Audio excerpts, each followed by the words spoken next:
ISKCON সাধারণ হিন্দুদের উপরে জুলুম করে, সাধারণ হিন্দুদের মন্দির দখল করে।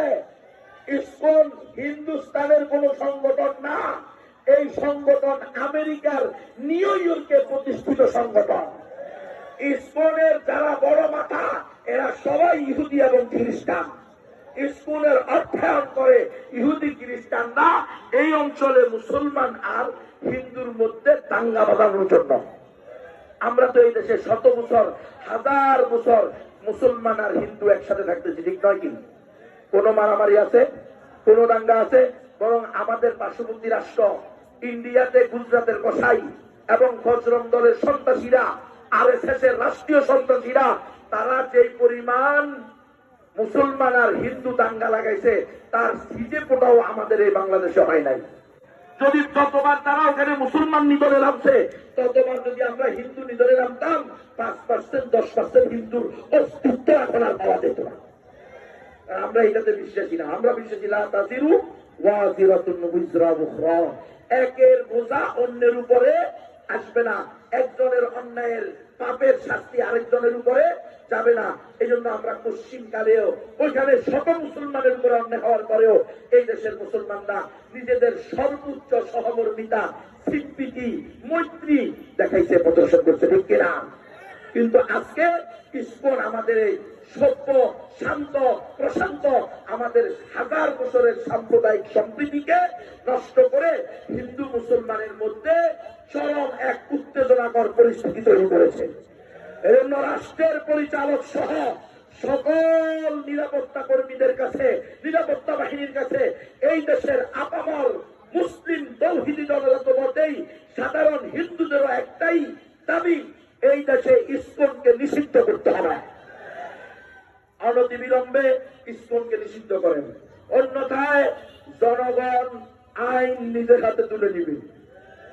জনগণ আইন যখন নিজের হাতে তুলে নিবে তখন কিন্তু বলতে পারবেন না আপনারা নিজের হাতে আইন তুলে নিলেন কেন। রাষ্ট্র যখন ব্যর্থ হয়, রাষ্ট্রের দায়িত্বশীলরা যখন ব্যর্থ হয়, পুলিশও যখন, পুলিশের মধ্যেও যখন ইসকনের সদস্যরা ঘাপটি মেরে বসে থাকে, ইসকনের পক্ষে কথা বলে, তখন কিন্তু মুমিনেরা চুপ করে থাকতে পারে না।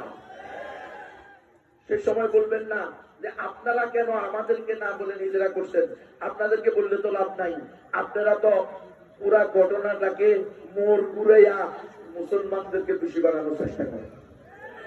দর্শিত হলো আমার বোন, প্রতারিত হলো আমার মা, পর্দা লঙ্ঘন করলো আমার স্ত্রীর, আমার মায়ের, জোর করে ঘরের দরজা ভেঙে ইসকন এবং পুলিশ ঢুকে গেল আমার ঘরের মধ্যে, আর আপনি বলতেছেন এখানে আমাকে সহমর্মিতা দেখাইতে।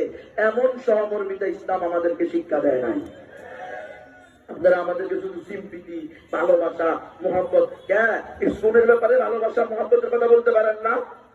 কাফের যখন রাসূল সাল্লাল্লাহু আলাইহি ওয়াসাল্লামের ইজ্জত নিয়ে কটাক্ষ করা হয়, যখন কোরআনের অবমাননা করা হয়, যখন বিভিন্ন উম্মাহাতুল মুমিনাতদেরকে, মুমিনিনদেরকে বিভিন্ন ভাবে তাদের নাউযুবিল্লাহ জীবনের উপরে কলঙ্ক লেপনের চেষ্টা করা হয়, তখন কোথায় থাকে আপনাদের সিম্পিতি, ভালোবাসা, মোহাম্মত?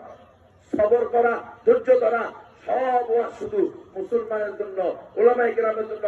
মানে আমাকে আপনি বেঁধে পিটাইবেন আর আমি কাটতেও পারবো না, এগুলো সব গণতন্ত্রের ষড়যন্ত্র। এই জন্য আমরা বলি প্রিয় মুসলিম উম্মাহ, গণতন্ত্র থেকে বেরোয় আসেন। গণতন্ত্র করতে করতে করতে মানতে মানতে মানতে আপনারা এক সময়ে কুকুর সিঁড়িকে ঢুকে যেতে পারেন, এটার সমূহ সম্ভাবনা আছে। কিন্তু আল্লাহর কসম করে বললেও ইনশাআল্লাহ বিইজনিল্লাহ, আশা করি গুনাহগার হব না, হানেস হব না, কাফারা দিতে হবে না। গণতন্ত্র দিয়ে এই জমিনে জীবনেও ইসলাম প্রতিষ্ঠা সম্ভব না।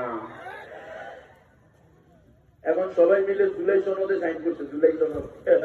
ওখানে 2 নম্বর লাইনে কি লেখা আছে দেখেন, লেখা আছে এই যেহেতু দেশের মালিক জনগণ, তাই জনগণের অভিপ্রায়ই হবে দেশের সর্বোচ্চ আইন। নতুন করে পড়েন, আমার যারা সাইন করে আছে তারাও পড়েন, এটা সংবিধানের সাথে এক হবে, এক যুক্ত হবে। আপনি ইসলামী দল ক্ষমতা নিয়ে যখন বলবেন কোরআনী শাসন প্রতিষ্ঠা হবে, সাথে সাথে বলবে অসম্ভব, করবি এই যে আপনি মোল্লা অমুক, মৌলবী তমুক, ইসলামী দলের অমুক, আমির অমুক নেতা। আপনি সাইন দিয়ে বলে আসছেন জনগণের অভিপ্রায় সর্বোচ্চ আইন হবে। সুতরাং এই জনগণের মধ্যে হিন্দু আছে, বৌদ্ধ আছে, খ্রিস্টান আছে, হিন্দু বৌদ্ধ ঐক্য পরিষদ থাকতে আপনি কোরআনকে রাষ্ট্রের সংবিধান বানাইতে পারবেন না। আরো সুকৌশলে আরো সহজ করে দিচ্ছে। এখন বিভিন্ন ইসলামী দলের হিন্দু শাখা, ইসলামী দলের বৌদ্ধ শাখা, ইসলামী দলের খ্রিস্টান শাখা করছে, ইসলামী দলের অমুসলিম শাখা করছে কি করে নাই? সুকৌশলে ইসলামী দলের নেতা নেত্রীদেরকে দিয়ে সমর্থন করিয়ে নিল হিন্দু ধর্ম একটা ধর্ম, বৌদ্ধ ধর্ম একটা ধর্ম, খ্রিস্টান ধর্ম একটা। আমি ইসলামী দলের নেতা, তো আমার দলে যেহেতু আমি কি করছি, আইন করছি যে আমার দলে অমুসলিমরাও কি হইতে পারবে, আমার দলের নেতা কর্মী হইতে পারবে।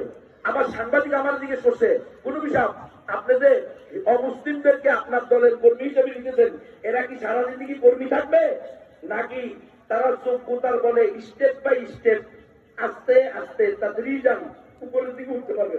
তখন বলছে হ্যাঁ, যোগ্যতার বলে তারা কি করতে পারবে।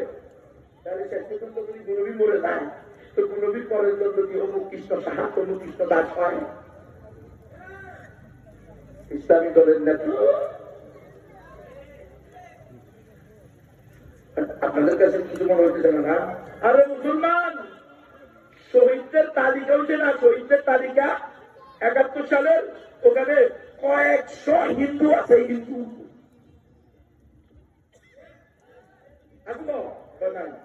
আমি শ্রীমঙ্গল থেকে গত বছর শ্রীমঙ্গলে বাস করতে গিয়া এক চা বাগানের বিষয় ঢুকে এখানে কি অবস্থা দিয়ে দেখি এক পিলার উপরে শহীদ পিলার, সেখানে শহীদ পিলারের নিচ দিয়া 14 জন বা 21 জন, আমার পুরা মনে নেই সংখ্যাটা, শহীদের 14 জন বা 21 জন শহীদের তালিকা, মানে এখানে তাদেরকে নাকি মারছে, এই জন্য তাদের স্মরণে শহীদ মিনার করা হয়েছে। সেখানে 4 থেকে 5 জন শহীদ অমুক কৃষ্ণ সাহা, শহীদ তমুক চন্দ্র দাস। গণতন্ত্র দিয়ে সম্ভব। সরকারি মাদ্রাসার ইসলামী শিক্ষা, ইসলাম শিক্ষা বই আছে না, ইসলাম বই শিক্ষার শিক্ষিকা একজন হিন্দু এবং মহিলা।